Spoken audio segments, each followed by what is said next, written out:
If you're in the insurance business and you've ever wondered whether your sales process is awesome or not, stay with me. I'm about to teach you how to build a rock-solid sales process. Hi, my name's Jeremy Smith, and over the better part of the last 15 years, I've been an agent, a manager, an owner-operator of a brokerage, and over the last 5 or 6 years, I've been a business coach, traveling the country to help agencies and agents grow their practices. Stay with me because today I'm going to help you grow yours. If you've been on YouTube before, then you know the game. Please hit subscribe and ring the bell. Hi everyone. So after 10 weeks of this COVID break, we're finally back. Who would have thought that 3 months ago we'd be sitting in the scenario that we're in right now in our world? I hope, first of all, that you and your families are all safe and healthy. It's been an unnerving time, to say the least. Couple positive things, I think, for me at least, that have came out of this. A lot of great family time. I think maybe a little bit of readjustment of values. And again, for me at least, I don't know about for you, but my cupboards and drawers and closets have never been more cleaned and organized. My question to you, though, is your business cleaned and organized? So every state and every agent, because of this COVID-19 virus, is going at a different speed. Real soon, I'm going to start talking to you about some virtual options that you can apply to your business to evolve with these times. But before we get into that, before we can get to those videos, we've got to talk about some fundamentals. Today I want to, and really over these next few weeks, I want to talk with you about how to develop a sales process that's right for you, okay?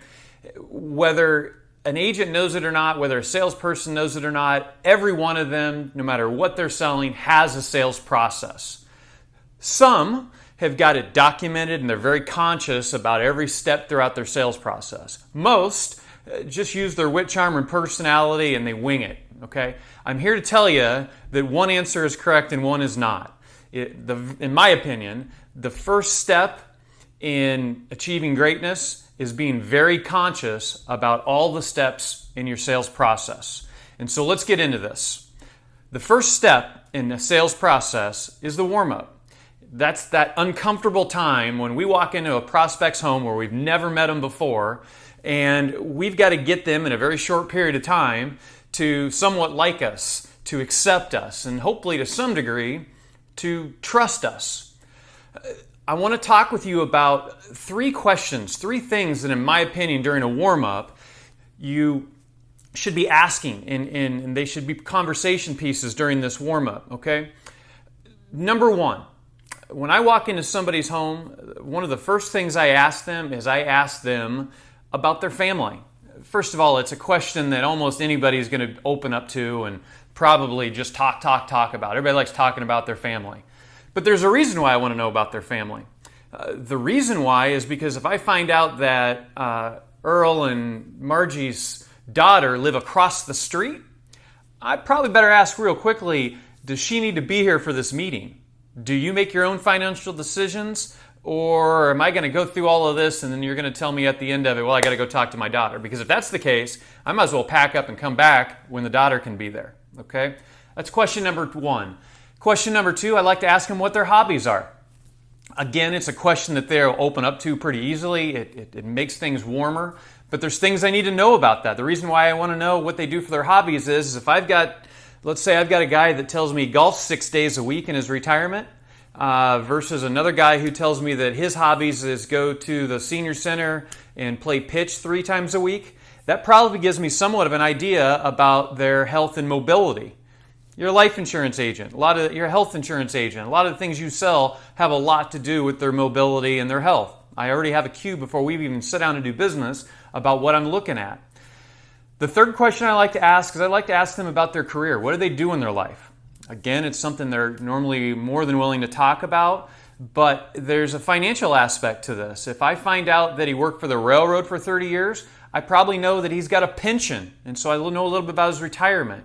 If I find out that he worked for IBM, I know he's probably got a 401k. If he's a farmer, I know that his money's probably all wrapped up in land. You may or may not be somebody selling annuities and working with money yet. Hopefully someday you will. But that question will go a long ways into helping you figure out what you've got in front of you when it comes to the retirement planning aspect. Not only going through this process, if you incorporate consciously and ask those 3 questions is from the minute you walk into the door to before you get to the kitchen table, it does 2 or 3 things for you. 1, it makes it look like you've been there. 2, it makes you think that, or makes them think that you actually care because you've asked some pretty personal questions. And number 3, you found out some things that'll go a long way into selling and filling the needs for your clients going forward. Over the next few weeks, like I said, we're going to be talking about all the different steps of a sales process. These next couple of videos after this are probably the most important videos I'm ever going to put out, in my opinion, because I'm going to talk specifically about the values of a fact finder, why I love a fact finder so much, and then I'm actually going to do a 15-20 minute role play where I show you exactly how I complete a fact finder. In the insurance world, I think it is of absolute importance that the fact finder is the centerpiece of your entire appointment. You've got your warm-up, you've got your fact finder. Inside that fact finder is 2 or 3 steps of our sales process. I'm going to show you that stuff, and then we'll continue on all the way until we have a completed sales process for you.